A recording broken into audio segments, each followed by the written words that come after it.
Alhamdulillahi Rabbil Alameen wa sallallahu wa sallam wa baraka nabina Muhammadin wa ala alihi wa sahbihi ajma'in. Assalamu alaikum wa rahmatullahi wa barakatuh, and welcome to another installment of the Reverts Roundtable. And our topic tonight is talking back to God. When is questioning Allah appropriate? And this typically what we do for the Reverts Roundtable is we'll choose a topic which is pertinent to us as people who have converted to Islam. We were not born Muslims. And tonight, this will be the topic which will be the center of our discussion, which hopefully will prompt a more detailed discussion and opportunity to share and provide peer-to-peer support, which is what we try to do here. And this topic was actually inspired by a conversation I had last week with a fellow revert about certain issues that we encounter in Deen, and how we respond to them in a way that constitutes talking back to Allah or questioning Him in an inappropriate way without realizing it. And sometimes, for example, we ask why when we're told we have to do something or we are forbidden from doing something. But when we do that, when we ask that question why, we do it with a certain level of contempt for the prescription and or refusal to accept that there could be any sensible reason behind it. So basically, when we're saying it with the wrong motive. Instead of saying it just to get clarity, instead of saying it to better understand, we're actually saying it like why? Like, why will we have to do that? Why have we been asked to do that? Why are we not allowed to do that? So there's a certain air of contempt. And there's also a refusal to acknowledge the fact that there could be any sensible reason or wisdom behind the prescription. Or we may deem ourselves or our circumstance an exception to the rule. So we respond to Islamic teachings that we personally find particularly difficult to conform to with lots of buts and what ifs. But what if I don't drink I don't drink until I'm inebriated. I don't have any issues with sitting with the opposite sex. Whenever I'm alone with them, nothing ever happens. What if this? What if that? So we have this tendency to respond to certain teachings with these buts and what ifs. And many of us, when we do this, do not realize that rather than submitting to Allah's will as we have committed ourselves to do when we declare the two testimonies of faith, when we said, Ashhadu an la ilaha illallah wa ashhadu anna Muhammad Rasulullah, when we said, I testify that there is no deity worthy of worship except Allah, we are by default testifying that we're going to worship. We're committing ourselves to worship Allah, to submit to His will. And when we say, wa anna Muhammad Rasulullah, and I testify that Muhammad is the messenger of Allah, we are by default, by extension, by necessity, saying that we are going to follow the way of His messenger because he is God's deputy and the one He has commissioned to clarify to us what is His will. So basically, rather than submitting to Allah as we committed ourselves to do by saying the shahada or the shahadatain, we are basically talking back to God and refusing to fully submit and failing to keep our word. Now, before we go any further into the discussion, it's very important for us to differentiate between acceptance and compliance. We need to make a distinction between two levels of faith and commitment. The first level is the level of acceptance, believing that whatever Allah and His messenger have said and decreed is right. And it is our duty to follow and obey whatever we understand. It is our duty to follow and obey whether we understand or not. The second level of faith and commitment is compliance, which means actually executing and doing what we have been asked to do in the way we have been asked to do it. So now when we talk about this whole concept of talking back to God, talking back to Allah subhanahu wa ta'ala, when we talk about this, we are talking about failing to follow through on the first level, acceptance, questioning whether or not what Allah or His messenger have said is right overall or right for us individually. We're not talking about those who fully accept that what Allah has said is right for everyone, including themselves. and they want to comply and obey him, but due to weakness and circumstances fall short from time to time. We're not talking about the people who they believe that what Allah is saying is right. They don't say what, they don't say but, they don't say what if. They accept the fact that what Allah has said is right and they should be in compliance.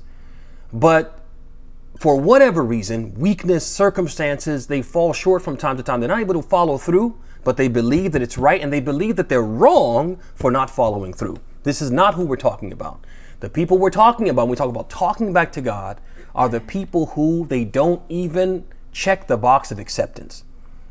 They are told what Allah has said. They're told what the messenger has said. And when they're confronted with that, they say, why? And they say it, like we say, with that air of contempt and refusal to acknowledge that there's any type of wisdom behind what they've been told or behind their prescription. They say, what if? They say, but, as if to say, yeah, that might be applicable to everybody else, but it doesn't apply to me. I'm an exception to the rule. My circumstances give me an exception, give me a concession. So now the question comes, why do some of us talk back to God? In order to help, and brothers and sisters, in order to help us avoid talking back to Allah, we need to understand why we do it. Understanding the root causes of the behavior is likely to help us overcome the temptation to exhibit the behavior. And one reason that we exhibit this behavior, one reason that some of us talk back to God, is nature. It's human nature to want to know why, and to sometimes withhold from complying until we understand why, or at least to be more motivated to comply once we know why. That's human nature. The more we understand why we're being asked to do something, the easier it is for us to comply. And a good example of this, the effect of knowing why on people and the effect of not knowing why upon people, we see it in the story in Surah Al-Kahf of Musa and Al-Khadr. So when Musa, he went to find Al-Khadr, who had some knowledge that he didn't possess, he went on this journey to find him. And when he finally found him, he told him, I want to accompany you. I want to travel with you and learn the knowledge that you possess that I don't possess. So Al-Khadr, he responded and said, إِنَّكَ لَن تَسْتَطِيعَ مَعِيَ صَبْرًا وَكَيْفَ تَصْبِرُ عَلَى مَا لَمْ تُحِطْ بِهِ خُبْرًا. He said, you're not going to be able to be patient with me. And how will you be patient upon things which you have not received their why? You have not been told their why. The why of these things I'm going to do, which you won't fully understand, has not been explained to you. It's going to be difficult for you to accept because you don't know the why behind the things that I will do. And so basically it's an acknowledgement that sometimes not knowing the why makes it difficult for us to comply. Another more influential reason though, another reason why we actually ask why and we say but and we say what if, is nurture, which includes our environment and our upbringing. So for example, we live in this society wherein unbridled freedom is glorified, even deified. We come from households, social circles, and communities that promote free thought, skepticism, and challenging the status quo, particularly religious dogma. We're taught as we're growing up, we're taught in school, we're taught in our own homes. We live in a society that teaches us question everything, challenge authority, right? And that includes religious authority. And so that nurturing that we've got, that upbringing and environment that we live in, has kind of created this monster that always wants to challenge even Allah himself. Another branch of nurture is our previous relationships and experiences with religion. So for many converts, prior to becoming Muslims, we were atheists or agnostics. We didn't believe in anything, didn't feel that we had to answer to a higher power. Others amongst us may have been Christians or followed some other organized religion, but we firmly believed, while calling ourselves Christians or Jews or Buddhists or whatever, we firmly believed in religious relativism. I don't see it that way. I'm free to follow the path less traveled or uncharted. What works for you may not work for me. We can all be right, but none of us can unequivocally say that the other is wrong, etc. and so on. Religious relativism, right? Truth depends on how you see things. Truth is relative. Now add to that, brothers and sisters, that many of us were not appropriately schooled on the reality of being a Muslim as opposed to a follower of no religion or other organized religions. Honestly, when many of us came into Islam, nobody sat us down and let us know what we were getting into, what it really meant to be a Muslim. There were certain things about Islam that we liked, certain things that we were attracted to, certain things that we were convinced about their truthfulness. And so we accepted Islam without really understanding what does it mean to be a Muslim. So with this backdrop, we come into a religion, Islam, and we are told you must believe this, pray this way, adhere to this dress code, comply with this moral code, conform to these dietary restrictions, accept and reflect these gender norms, etc., and so on. But the baggage of our pre-Islamic experience makes it challenging for us to do as instructed. We need to examine ourselves, and if we find ourselves talking back to God on occasion, we have to realize that this baggage is a big reason why. And we will have to get rid of that baggage in order to successfully and fully submit to Allah subhanahu wa ta'ala. What we have got to do is we've got to acknowledge the fact that what we are doing, whether we realize it or not, whether we do it in the big things or the small things, when we start having these buts and what ifs and why, not in the way that we're trying to understand, but we're trying to challenge or make an excuse not to comply, we have to understand where this is coming from. A lot of it's coming from what? The baggage we brought into deen. And we're going to have to get rid of that baggage in order to what? To really do what we came into the deen to do, to submit to Allah subhanahu wa ta'ala. Now the question comes now, does that mean that we can never ask why?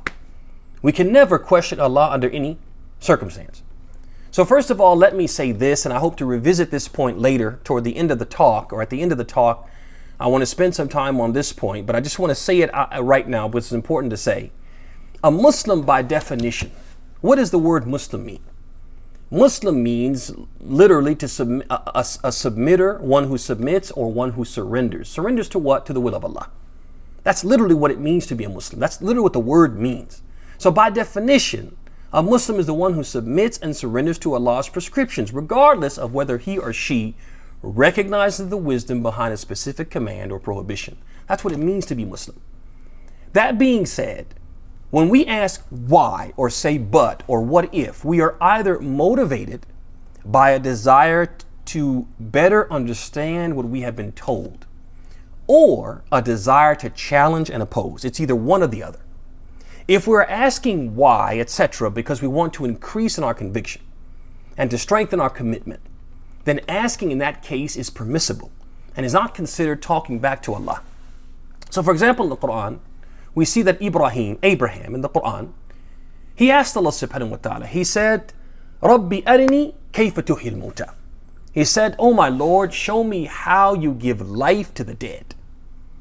He wants to know, asking Allah, how does this happen? I can't fathom it. I'd like to fathom it. I'd like you to help me fathom it. I'd like you to answer this question about the how of that. And so Allah subhanahu wa ta'ala respond, قَالَ وَلَمْ تُؤْمِنْ. He said, why? Do you not believe? Do you have doubt? So Ibrahim, he responded, بَلَى وَلَكِنْ لِيَطْمَئِنَّ قَلْبِي. He said, no, certainly not. I just want to increase the conviction in my heart. And so Allah showed him. Allah answered as if to say, if you're asking for this reason, then you deserve an answer and I'll give you an answer. It's okay to ask me if you're asking with this intention. We also have examples from the Prophet's companions, ridwanullahi ta'ala alayhim. So for example, when the verses were revealed to Allah, to the Prophet ﷺ, which he said, in which Allah subhanahu wa ta'ala, he said, الَّذِينَ آمَنُوا وَلَمْ يَلْبِسُوا إِيمَانَهُمْ بِظُلْمٍ أُولَٰئِكَ لَهُمُ الْأَمْنُ وَهُمْ مُهْتَدُونَ. Those who believe and mix not their faith with dhulm. The literal meaning of dhulm, wrongdoing. For them, there will be safety and security, and they are the rightly guided. So when the companions read that verse, and they took the word dhulm the way it is commonly used in the Arabic language, not in the Quranic language, not in the language of the Quran, but the language of what? The Arabs at that time, the pervading usage at that time. They said to the Prophet, they asked him, they wanted to understand, what does this mean They said, Ya Rasulullah, man minna lam yadhlim nafsa. Which one of us has not wronged himself? All of us do wrong. So does that mean we are all going to be deprived of this virtue, denied this virtue, because we all make mistakes, we all commit sins, we're all human? And the Prophet answered them, because they were trying to understand and explain that's not what the meaning of dhulm, wrong, is not the typical meaning or the linguistic meaning here, but it's rather the Quranic meaning, which is what? Shirk. Al-Muhim, these are two examples, and we can give more, of asking why with this intention is allowed, it's permitted. But if we're asking why, or saying but, or what if, when nothing good can come from receiving the answer, we're asking why, and only harm can come. Only bad things can come or result from getting the answer that we want. If we're asking why, or what if, or but, to split hairs rather than learn and understand. If we're saying why, or but, or what if to uncover the reality of unseen matters which we have been ordered to believe in without inquiring about their reality, to just believe in them as they have been presented to us without knowing or asking about the details. Or we're saying why regarding matters which the more they are turned over, the more they evoke doubts and confusion. If we're asking why with any one of these intentions, asking under these circumstances is prohibited and is a type of talking back to God that we need to train ourselves to avoid. And this is what the Prophet meant in the hadith collected by Bukhari, in which he said, Inna Allaha yakrahu lakum thalathan, or thalathatan. He said, indeed Allah hates three things for you.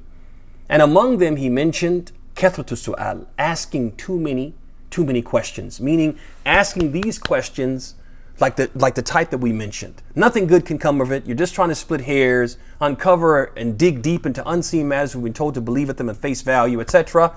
And this is what Allah subhanahu wa ta'ala is referring to when he said, Ya ayyuhalladhina amanu la tas'alu an ashya in tubda lakum tasukum. O you who believe, don't ask about things that if they were made clear to you, they would make you sad, they would upset you, they would vex you, they would disappoint you. Don't ask about those types of things. But now, as we prepare to close out and offer you an opportunity to, for you to discuss, or for us to discuss collectively, and for you to share, want to mention three things that we need to bear in mind on this journey. This journey to Allah. This journey and attempt to be Muslims in the true sense of the word. One, the first thing that we need to bear in mind is, as smart as we may deem ourselves to be, we are not capable of recognizing the wisdom behind each and every decree of Allah, or teaching, or religious edict. Some of these teachings and religious edicts and decrees, Allah subhanahu wa ta'ala has explicitly stated the wisdom to encourage and incentivize compliance. He's actually told us why he prohibited such and such, why he commanded us to do so and so. There are instances where Allah subhanahu wa ta'ala explicitly states the wisdom to encourage us and to incentivize what? Compliance. Sometimes he has placed the discovery and recognition of the wisdom within our intellectual reach. He hasn't told us, but he's made it something that we can what? We can understand. And we do research, we study a particular thing from different perspectives, and we come to know this is likely the reason why it's prohibited. This is likely the reason why we're told to do such and such and so and so. But in many cases, he has hidden the wisdom as a test and a trial to distinguish those who follow faithfully and unconditionally from those who follow half-heartedly and on their terms instead of Allah's terms. And this is important for us to realize, that when Allah subhanahu wa ta'ala conceals the wisdom from us, we're being tested. Are we truly believers? Are we people of faith? Or are we people who, if I can't see it, smell it, touch it, and taste it, it doesn't make sense to me, I'm not going to follow it? And that's not faith. That's not Islam. That's not submission. That's not surrendering. Number two, the second thing to bear in mind, brothers and sisters, is it's important for us to get our priorities straight. Meaning, in many cases, people are asking about high level, not particularly pertinent issues when they haven't learned the basics. Many people, they come into Islam and they start asking particular questions and getting to discussions and debates which are way above their spiritual pay grade. It's way above where they are at as Muslims and at in their development, their spiritual development in Islam. And I'll give an example, and we shouldn't do this.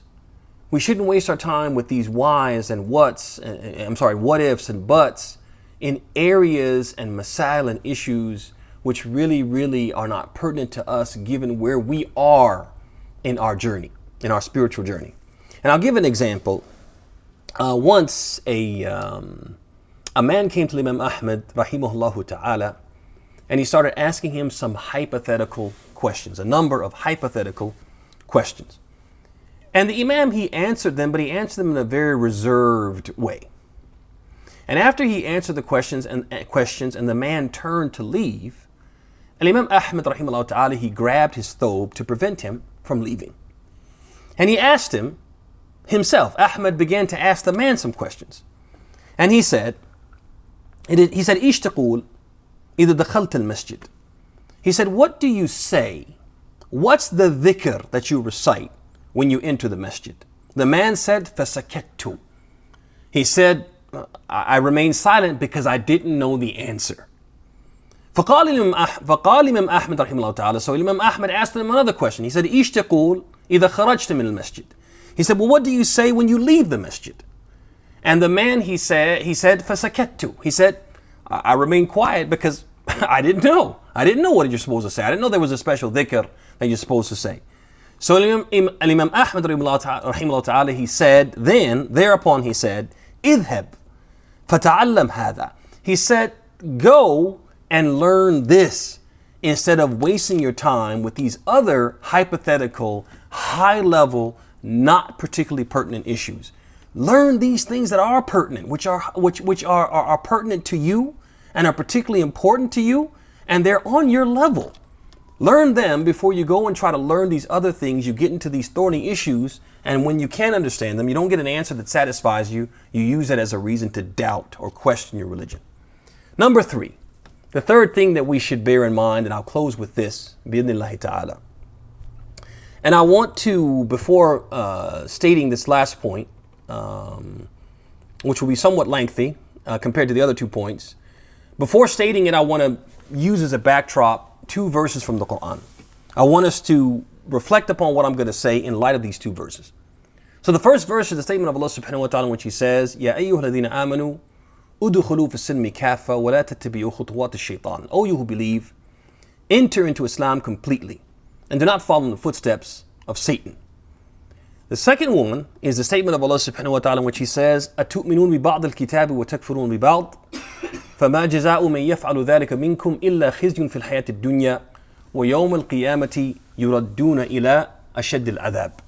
Do you believe in a part of the book and disbelieve in a part of it? And what is the recompense of those who behave thusly, except humiliation in this world? And on the day of judgment, they will be returned to the severest of torment. So now with that, those verses in our minds, right? Those verses in the forefront of our minds, I want us all together to reflect upon the following. There is a very common trend, unfortunately, brothers and sisters, amongst Western Muslims, particularly those living in the U.S., and especially American converts, that is the failure to thoroughly reflect upon what Islam means, what it means to be a Muslim, and what our acceptance of Islam as a faith entails and necessitates. Sometimes I wonder, do some Muslims question their own motives for becoming Muslims? Do they ask themselves, why did I become a Muslim? Why do I want to be a Muslim? Why do I want to remain a Muslim? What does claiming to be a Muslim require me to believe, and how does it require me to behave? Islam means the achievement of true, meaningful, and lasting peace through the willful submission to the will of God. When we choose to be Muslim, we are by necessity choosing to willfully submit to Allah, to do things His way, even against our own will and druthers, our own preference, our own liking. Allah subhanahu wa ta'ala says in Surah Al-Baqarah, verse number 216, He says, كُتِبَ عَلَيْكُمُ الْقِتَالُ وَهُوَ كُرْهٌ لَكُمْ وَعَسَىٰ أَن تَكْرَهُ شَيْئًا وَهُوَ خَيْرٌ لَكُمْ وَعَسَىٰ أَن تُحِبُّوا شَيْئًا وَهُوَ شَرٌ لَكُمْ وَاللَّهُ يَعْلَمُ وَأَنْتُمْ لَا تَعْلَمُونَ. He says, fighting has been prescribed for you and you dislike it. But it's possible that you dislike something and it's good for you. It's also possible that you love something and it's bad for you. Allah knows what is good and what is bad for you, and you do not know.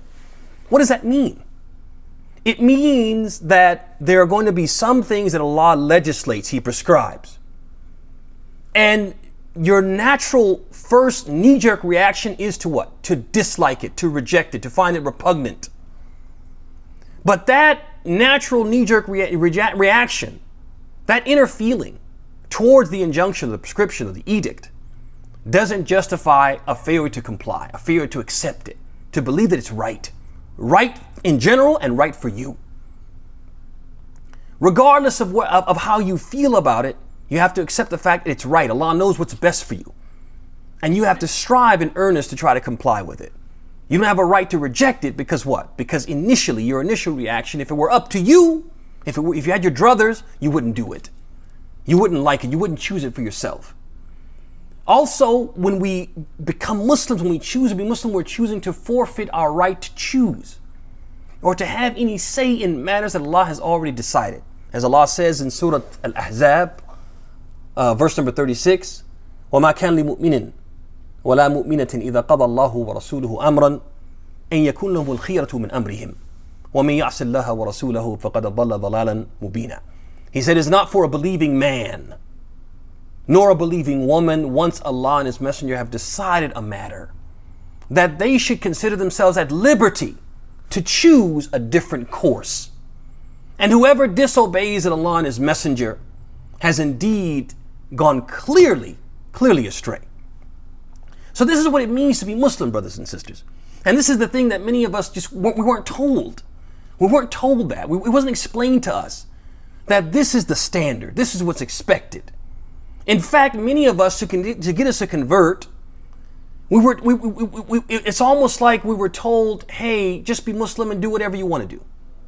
You know, as if we were doing Islam a favor by accepting it.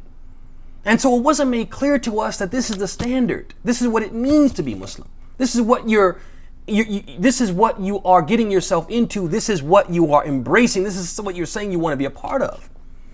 So many of us, we become Muslims, and almost immediately, we begin questioning fundamental tenets, criticizing some of Islam's theology, refusing some of its rulings, and personalizing some of its rites and rituals. We refuse to fully submit while insisting on calling ourselves Muslim submitters.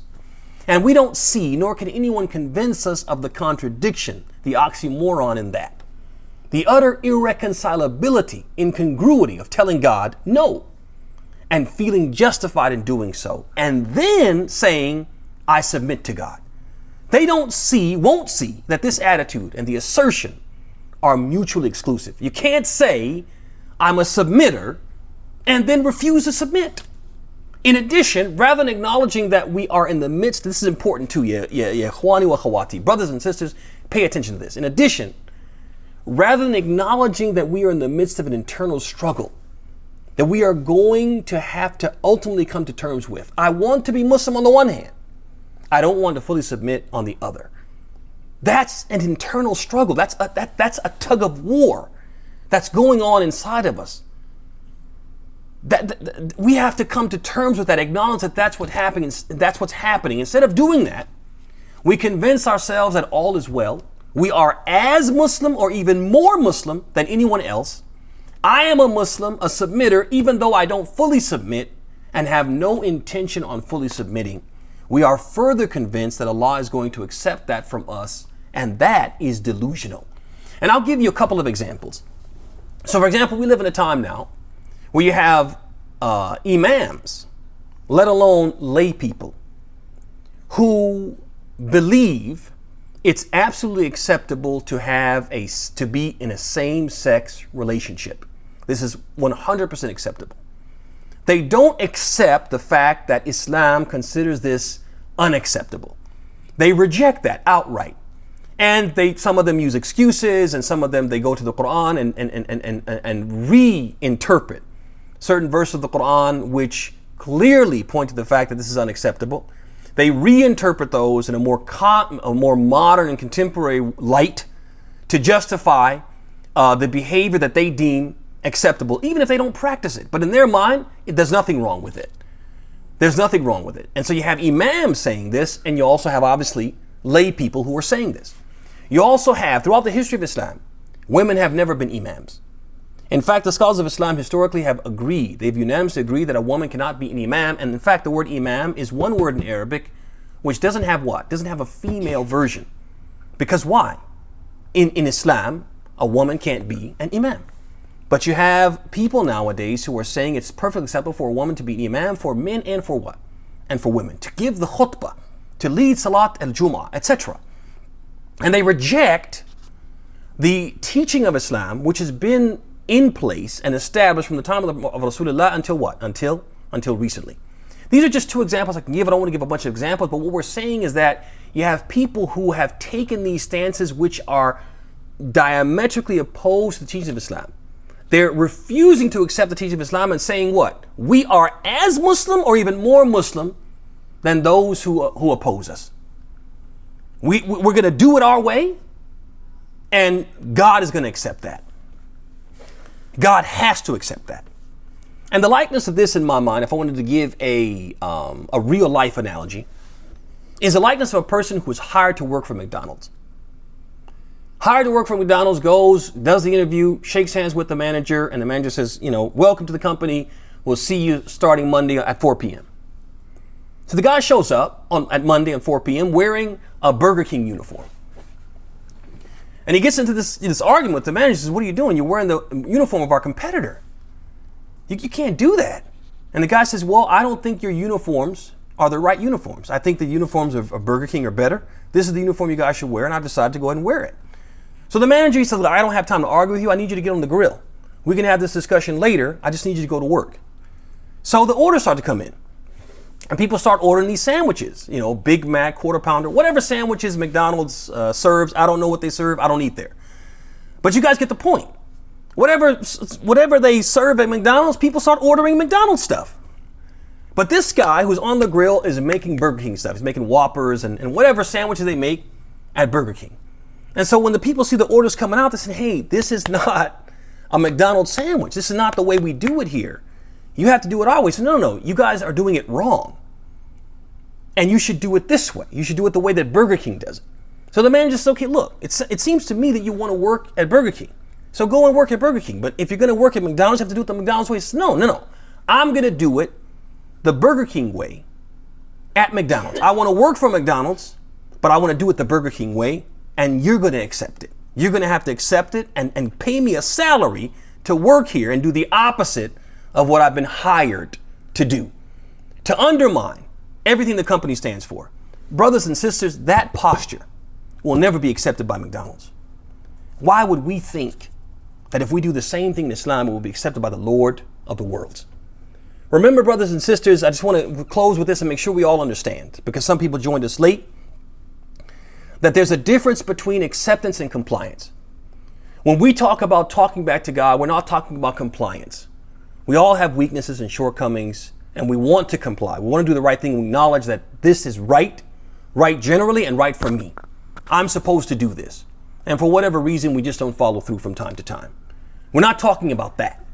We're talking about those who don't accept. They don't even get in the realm of trying to comply because they themselves have not checked the box of acceptance. The command of Allah comes and they're like, why? That doesn't make sense to me. I don't know why I should be asked to do that. But this, what if that? They talk back to God in the realm of what? Of acceptance. They don't say it's right.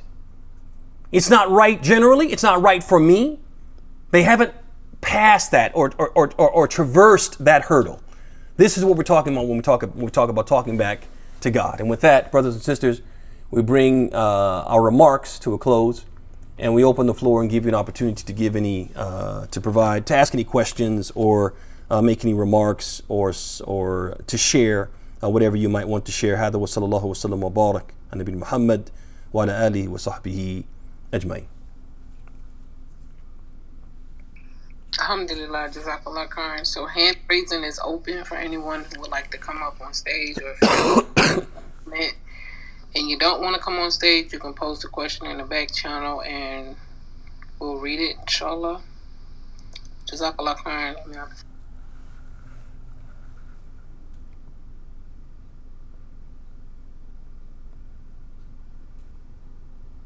Okay, so it seems we don't have any questions or comments in the back channel.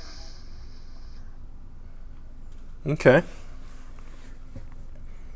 All right. So you just want to close out, Zahida? Yes, inshallah. Okay. Well, alhamdulillah rabbil alameen. Thank you all for coming, joining us, listen to the talk. We ask Allah subhanahu wa ta'ala to make us from those who listen to the talk and follow the best of it. We ask Allah subhanahu wa ta'ala to afford us al-ilm al-nafi', the beneficial knowledge, wal-amal al-salih, and the good deeds that go with that should accompany that. We ask Allah subhanahu wa ta'ala to make us from those who learn, who know correctly, and comply. They accept what they've been told, what they've been taught, what they've learned, and they comply. We ask Allah subhanahu wa ta'ala to bless us and give us the tawfiq to reach the qimma, to reach the peak of Islam, which is to accept and to comply with His commands and those of His Messenger sallallahu alaihi wasallam. And with that, we bring today's session to a close. هذا وصلى الله وسلم وبارك على نبينا محمد وعلى آله وصحبه أجمعين. السلام عليكم ورحمة الله وبركاته.